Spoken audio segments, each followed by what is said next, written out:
James O'Neill here with you guys. Today we're going to be taking a look at the Alamo Four Star DLOC Lock-On Control, aka the DLOC-M4X 30mm scope mount. I'm going to be going over some of the unique features and options that this scope mount has to offer.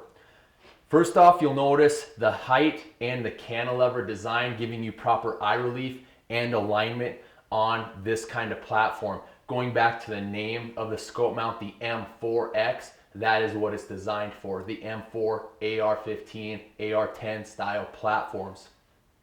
This scope mount is machined from a 2.5 by 7 inch block of 6061T aircraft type aluminum, and it's hard anodized type 2. One of the first things I noticed about this scope mount when I took it out of the box was the size of the cap screws, the Torx T25. Take note, the recommended torque settings on these screws is 14 inch-pounds, and you're going to get a lot more strength and a lot more hold with these T25s as opposed to most scope mounts that use the T15 cap screws. Another thing that I'll mention, when we mounted this USO SR8S, I didn't have to push it into the scope mount. It didn't just fall into the scope mount. The machined contour of the mount, it was almost like a vacuum, like a magnet. It fit in there very, very smooth. This particular scope mount has a zero cant. Taking a look at the ATK knobs, the Acorn torque knobs, these offer a couple unique features. First being, you'll notice on the outside of the knob, a machined star. Fairly aggressive, made so that you can get your fingers on it and torque it down. And for us during hunting season in the cold weather with our gloves, this will be a great feature because with our gloves, you'll still be able to get a good grip on these ATK knobs and torque it down or release them if you need to. For you guys that like to mount this optic and torque it down to specs, and maybe just leave it on one platform, you'll notice on the inside of the ATKs, there's a machined 9/16 nut, so you can get a torque wrench on it and torque it down to specs. You should also take note that the recommended torque settings for the ATK knobs using the 9/16 nut is 44 inch-pounds. Taking a detailed look at the inside of the ATK knobs, you'll notice it's hard to see visually, but what he's got going on here is a helicoil system. And what a helicoil system is basically a steel threaded sleeve. So what we've got is a steel threaded sleeve on a steel bolt, steel on steel. And that's how Mark designed it. He didn't want steel on aluminum or aluminum on steel. He wanted steel on steel. And that goes back to the lifetime warranty of this mount. This will give you a lifetime of repetitious use on and off. That is what it's designed for. Taking a look at the inside of the ATK knobs, you can see a spring. And that spring aids in tension when you release these knobs. It just allows so these knobs aren't hanging loose. And you can easily manipulate this one-handed. You can remove it and mount it with a single hand. If you place your index finger, pointer finger, and thumb, squeeze it, and you can see how the spring system works. And this mount grabs the rail. The same principle applies to mounting it. And then you can either torque it down or finger tighten it as necessary. Taking a look at the bottom of the scope mount, you'll notice a fairly large portion grabbing the side of the rail. As a matter of fact, almost 4 inches on this side and then on this side as well. What a lot of people tend to overlook and they don't really pay attention to is that this scope mount actually touches the whole top portion of the Picatinny rail that it sets on. And you can actually see that if you take a close enough look at the bottom of the mount. You can see where each Picatinny lug is touching in between the recoil lugs and on the top portion of the mount. And that just goes back to the repeatability issue or the reassurance that your mount and your optic is going to return to zero on each platform that you put it on. And of course, you'll notice at the bottom of the mount, 6 recoil lugs. A very sure way to keep this thing mounted rock solid. I ran a couple different mounts, and this year in particular we ran a couple thermals that had throw levers, and it did mar up the rail on my AR and on one of my bolt guns on the EFR. It's just gonna happen. With this scope mount, there's no marring, there's no scratching, there's no rubbing at all. And you can see on the top of the Reaper here, the Cerakote isn't rubbed off, it's not scraped off, it's not flaking off. And the same thing on the anodized upper of my Armalite Super Sass. Between the two platforms, we've swapped this mount and this optic probably 50 different times in between, and we're still not getting any wear on the Picatinny rail.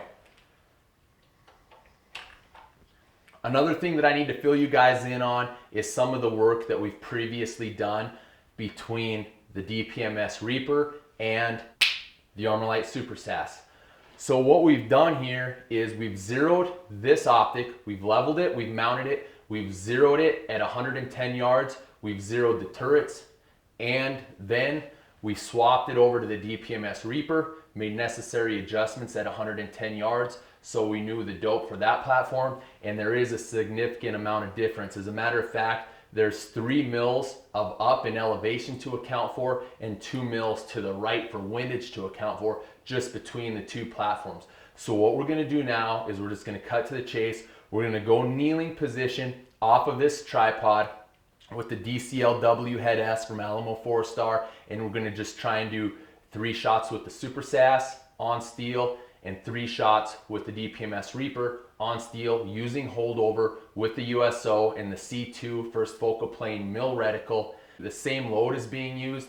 The 175 grain Sierra Match Kings being pushed with 44 grains of Varget, traveling roughly 2,550 feet per second. So that'll be giving us a little over a mil holdover at 400 yards.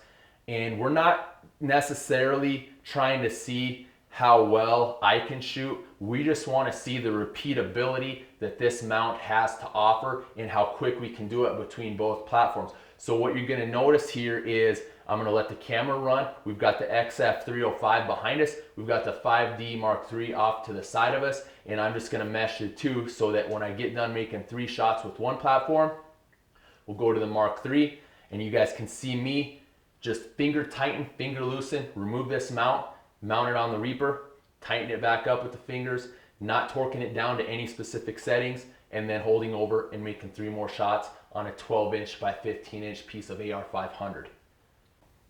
Let's go shoot.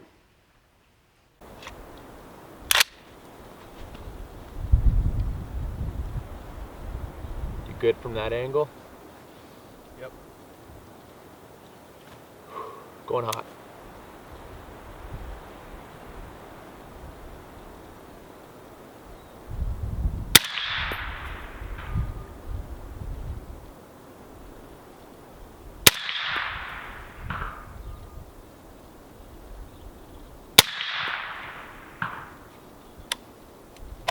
Clear? How was that group?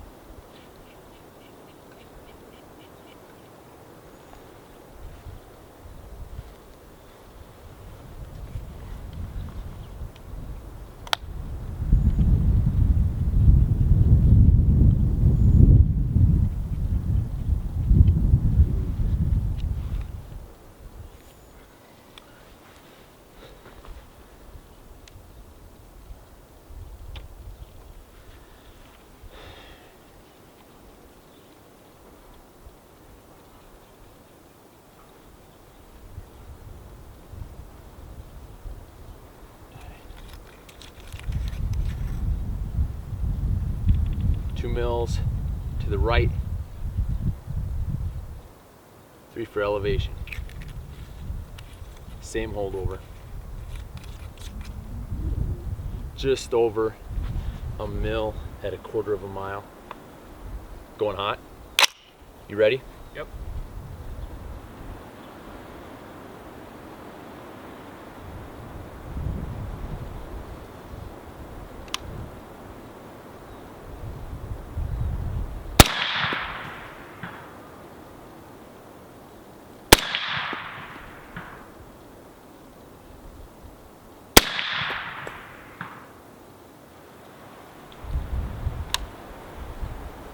clear, just like that.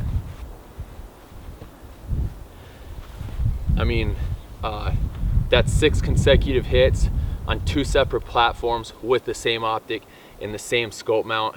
I mean, you really can't beat that. We could have went 5 rounds each, but in this instance, we're not trying to see how good of a shooter I am. What we're trying to do is see how good this equipment performs, and 3 shots is plenty at a 1/4 of a mile with holdover, using the US Optics SR8S and the Alamo Four Star DLOC-M4X 30mm scope mount.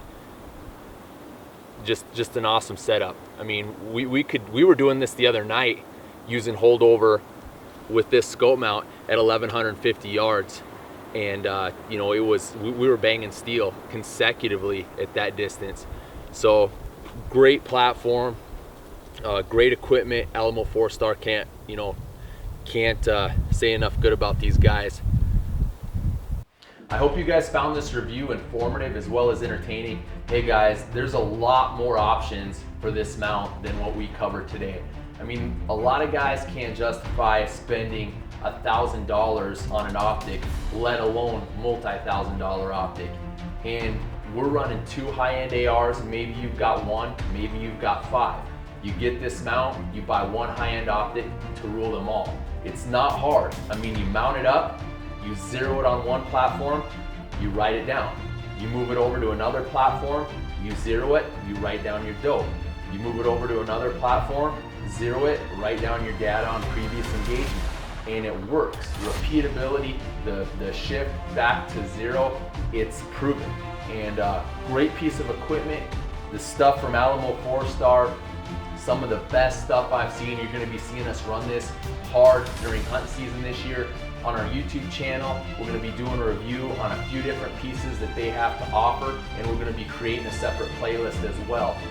Check out www.o'neillops.com. We'll have all of this stuff for sale once our shop is up and running, plus a lot more. O'Neill Ops, out.